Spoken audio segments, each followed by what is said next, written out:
Hello friends, welcome back to my channel. और friends, जैसा कि आप लोगों को पता है कि हम लोगों ने एक सेशन शुरू किया हुआ है, एक सीरीज शुरू की हुई है जिसमें हम लोग बात कर रहे हैं बिहार के जो अंदर जो बिहार एपीओ का जो इंटरव्यू हो रहा है उससे रिलेटेड टॉपिक्स कवर करने की कोशिश कर रहे हैं। हर दिन का हम लोग अपडेट लेने की कोशिश कर रहे हैं। जहां तक आप लोगों से, अगर आप लोग भी अगर कंट्रीब्यूशन अपना करना चाहते हैं तो कंट्रीब्यूट कर सकते हैं। आप हमें व्हाट्सएप पर अपने जो क्वेश्चंस पूछे गए हैं वो आप हमें मैसेज कर सकते हैं या डायरेक्ट कॉल भी कर सकते हैं। अगर आपको इच्छा हो तो आप कॉल भी कर सकते हैं। ओके। तो फ्रेंड्स, जैसा कि मैं आपको यहाँ पर पहले बता दूं कि अभी हम लोगों ने रिसेंटली कुछ लोगों से बात करी थी, उसकी रिलेटेड एक छोटी सी क्लिपिंग से, बहुत छोटी सी क्लिपिंग है जो हम लोगों ने 1 मिनट या समथिंग सेकंड की वीडियो अपलोड कर दी है। बेसिकली वीडियो नहीं है, ऑडियो है। ठीक है। सो अभी हम लोग फिलहाल बात करने वाले हैं उस टॉपिक से रिलेटेड, यानी जो टॉपिक्स पूछे गए हैं उससे रिलेटेड जो क्वेश्चंस पूछे जा सकते हैं या जो अपडेटेड क्वेश्चंस कुछ आ रहे हैं उससे रिलेटेड हम लोग यहाँ पर कुछ सेशन अपना हम लोग स्टार्ट करेंगे। ओके। तो बड़ा ये शॉकिंग है, थोड़ा शॉकिंग लगता है, लेकिन अभी यहाँ पर बहुत सारी चीजें ऐसी हैं जो शॉकिंग है। मान लीजिए कि अभी कुछ चीजें ऐसी पूछी जा रही है जो सिलेबस से आउट ऑफ सिलेबस है, सिलेबस में है ही नहीं। तो जैसे कि एपीयू के सिलेबस में कॉन्स्टिट्यूशन नहीं दिया गया, बट कॉन्स्टिट्यूशन से क्वेश्चन से पूछे जा रहे हैं। हिंदू लॉ से भी क्वेश्चन पूछे जा रहे हैं। इसके रिगार्डिंग में मेरे पास मैसेज आ चुके हैं, मैंने आपको शेयर भी किया है। और कोई ऐसा अपडेट अगर आएगा तो मैं आपको फर्दर शेयर करूंगा। और आप लोगों से हम्बल रिक्वेस्ट है कि अगर आपके पास कोई अपडेट है तो काइंडली हमें शेयर करें। व्हाट्सएप नंबर आपके पास है, डिस्क्रिप्शन में दिया रहता है, लिंक में दिया रहता है, आप वहां पर हमें शेयर कर सकते हैं। ओके। चलिए फिर फिलहाल हम लोग सीधे मुद्दे की बात करते हैं और बिना कोई समय गवाए हम लोग अपने मुद्दे पे आते। देखिए किस तरह के क्वेश्चंस पूछे गए हैं, 2 दिनों का पूरा कलेक्शन है आज।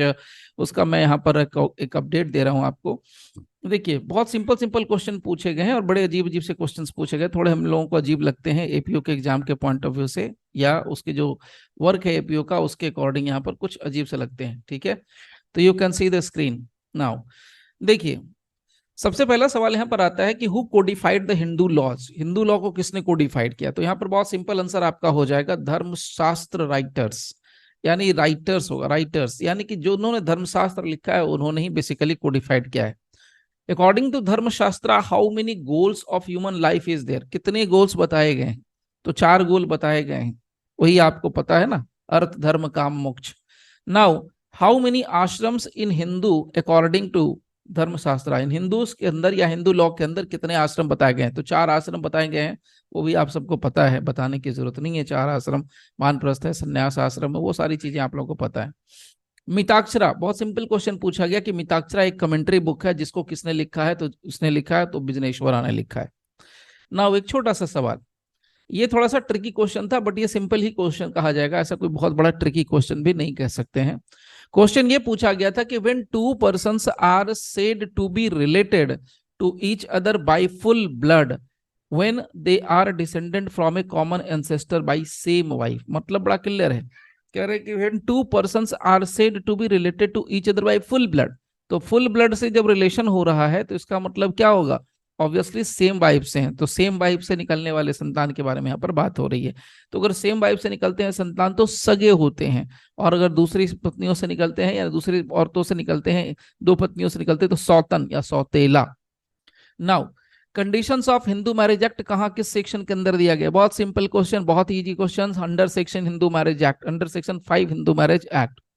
Grounds of judicial separation, judicial separation का ग्राउंड कहाँ दिया गया है?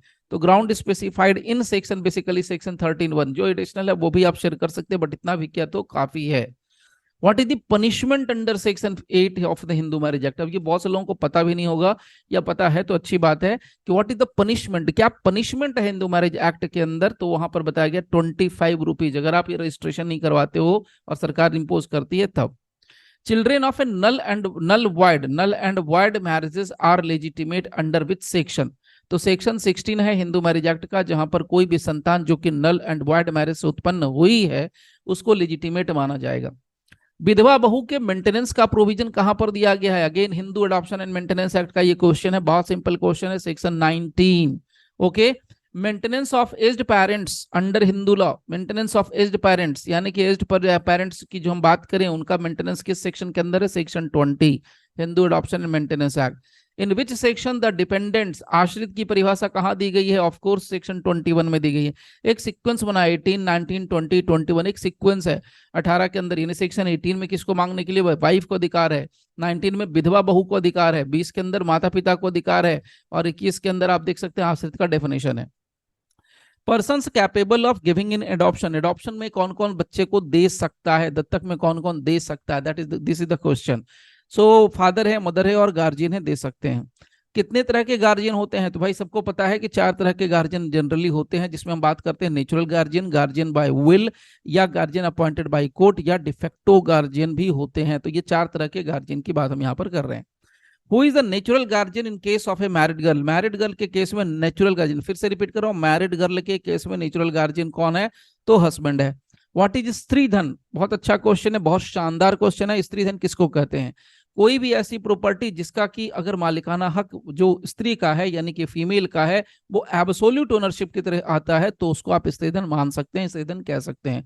इसलिए हम लोगों ने एक सिंपल लाइन लिख दी है कि प्रॉपर्टी ऑफ विच शी यानी female is the absolute owner. Okay, now how coparcenary comes to an end, coparcenary कैसे खत्म होती है, मजेदार क्वेश्चन है, थोड़ा ट्रिकी क्वेश्चन है। तो यहां पर आपके लिए है by partition by death of the last surviving coparcener. यानी अगर हम बात करें कोपार्सनरी कैसे खत्म होती है, तो कोपार्सनरी खत्म होने का तरीका है कि पार्टीशन के जरिए खत्म की जा सकती है, bye death of the last surviving coparcener के जरिए भी खत्म की जा सकती है। ओके, नाउ इसके अलावा एक और क्वेश्चन चलते हैं, लेट्स सी। अब हम लोग आगे बढ़े उससे पहले मैं एक छोटी सी इन्फॉर्मेशन दे देता हूँ, शेयर कर देता हूँ, आप मैं उससे पहले भूल जाऊं, मैं आप लोगों को एक छोटा सा इन्फॉर्मेशन शेयर कर देता हूँ स्क्रीन के ऊपर।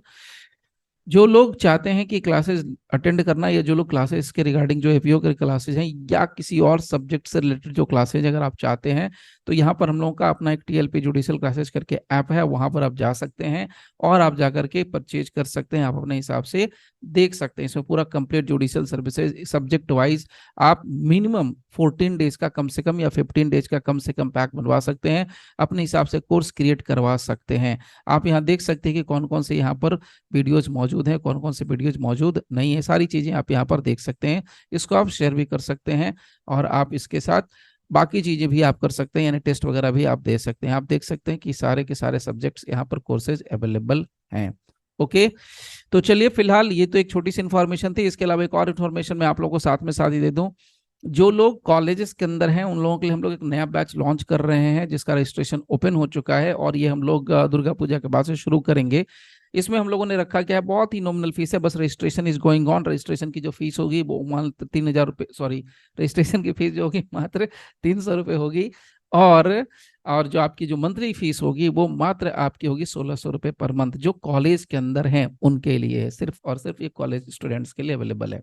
ओके, और इसमें मात्र 20 स्टूडेंट्स ही कवर कर सके, मात्र 20 स्टूडेंट्स के लिए हम लोगों ने एक कैपेसिटी रखी है बस। तो जिनको भी अगर इच्छा है ज्वाइन करने की वो ज्वाइन कर सकते हैं अपनी मर्जी से, और आप फिजिकल क्लासेस के लिए मैं बता रहा हूँ, फिजिकल क्लासेज आप अटेंड कर सकते हैं। चलिए फिलहाल सीधे अपने मुद्दे पर चलते हैं, वापस अपने मैटर पर आते हैं वापस। चलिए फिलहाल हम लोग बात करते हैं कि कोपार्सनरी कैसे एंड होती है। तो इसका हम लोगों ने बात कर लिया था, कोपार्सनरी कैसे एंड होती है, कोपार्सनरी खत्म कैसे होती है, तो बाय पार्टीशन या जो लास्ट सर्वाइविंग कोपार्सनर होते हैं उनकी मृत्यु के बाद होती है। ये बड़ा फेमस क्वेश्चन है बट ये ट्रिकी क्वेश्चन है, ये आप लोगों को याद होगा। The brides in the bath, the brides in the bath, ये जो केस है किस सेक्शन से रिलेटेड है, इंडियन एविडेंस एक्ट के। बड़ा शानदार क्वेश्चन है। तो यहाँ पर आपके लिए सेक्शन होगा सेक्शन 15 इंडियन एविडेंस एक्ट। आगे चलते हैं next, which section of Indian evidence act defines division. अब आपको ध्यान दीजिए, मैंने आपको एक क्लिपिंग छोटी सी पहले दे रखी है, 1 मिनट की वीडियो की क्लिपिंग आपको अपलोड करके दे रखी है। आप वहां देखेंगे तो वहां पर जो जिन लोगों का इंटरव्यू, ऐसे बहुत सारे लोगों ने जिन्होंने कॉल कर रखा है, मैं सारे के अपलोड तो नहीं कर पाऊंगा, तो जिन्होंने भी बताया उनमें बताया कि एडमिशन से क्वेश्चन है, कन्फेशन से क्वेश्चन है, इसके अलावा 154 एविडेंस एक्ट से क्वेश्चन है, इसके अलावा आईपीसी से कुछ क्वेश्चन आ रहे हैं, कुछ लोगों के साथ सिर्फ सिर्फ यू कैन से कॉन्स्टिट्यूशन से ही क्वेश्चन पूछे जा रहे हैं। तो देखिए एक बात मैं पहले कह रहा हूं कि जरूरी नहीं कि जिससे जो क्वेश्चन पूछा गया वही क्वेश्चन फिर से रिपीट होगा, बट नॉर्मली ये क्वेश्चंस आएंगे, यानी एपीओ से रिलेटेड ये क्वेश्चंस आएंगे। हो सकता है कि कॉन्स्टिट्यूशन के क्वेश्चन रिपीट ना करें, बट उनके पास कोई ऑप्शन नहीं है, वो एविडेंस का क्वेश्चन रिपीट करेंगे, आईपीसी का क्वेश्चन रिपीट करेंगे, सीआरपीसी का क्वेश्चन भी रिपीट करेंगे, अगर माइनर एक्ट से क्वेश्चन पूछते हैं तो भी रिपीट करेंगे। माइनर एक्ट से ज्यादा लेकिन क्वेश्चन पूछने की कोई ऐसी सूचना नहीं है, ज्यादा से ज्यादा बहुत कम क्वेश्चन पूछे जा रहे हैं माइनर एक्ट से। ठीक है, तो आप कम से कम जो आपकी जो 3 सब्जेक्ट है ना क्रिमिनल लॉ के, उसको आप अच्छे से कवर कर लेना, उसको अच्छे से कवर लेना और आराम से रिप्लाई देना, कोई हड़बड़ नहीं करना, कोई गड़बड़ नहीं करना। ओके, चलिए बात करते हैं, which section of Indian evidence act defines admission. बहुत सिंपल क्वेश्चन है, सबको पता है, सेक्शन 17 इंडियन एविडेंस एक्ट है। एडमिशन क्या होता है, तो और एडमिशन कैसे होता है, तो यहाँ पर आंसर बहुत क्लियर दिया गया है, ओरल है, डॉक्यूमेंट्री है या इलेक्ट्रॉनिक फॉर्म में भी हो सकता है। क्वेश्चन पूछा गया है कि whether admission and confessions have the same meaning, of course not. Admission और कन्फेशन के सेम मीनिंग कभी हो ही नहीं सकते, दोनों अलग अलग चीजें हैं, ठीक है। Whether admissions are conclusive proof of the matter, answer है नो, कंक्लूसिव प्रूफ कभी भी एडमिशन नहीं होता है। बट एडमिशन क्या होता है, एडमिशन को हम लोग ऑपरेट कर सकते हैं एस्टॉपल, यानी एडमिशन जो है एस्टॉपल की तरह काम करता है। Section 17 Indian evidence act has been amended by which act, देखिए ध्यान से सुनिए, सवाल को क्यों घुमा दिया। अब आपको मैं पहले बता दूं, बहुत सारे बंदों ने कहा कि जैसे एडमिशन से क्वेश्चंस पूछना शुरू कर दिया, तो उससे जैसे आपने रिप्लाई दिया ना, तो उसी से क्रॉस क्वेश्चनिंग करना शुरू कर देते हैं। तो अब जैसे मान लीजिए यहाँ पर एडमिशन से सवाल पूछा, आपने बता दिया सेक्शन 17, अब सेक्शन 17 से रिलेटेड दूसरे क्वेश्चंस आ गए। Section 17 evidence act has been amended by which act, यानी सेक्शन 17 जो एडमिशन का डेफिनेशन देता है वो किस एक्ट के तहत अमेंड किया गया है। तो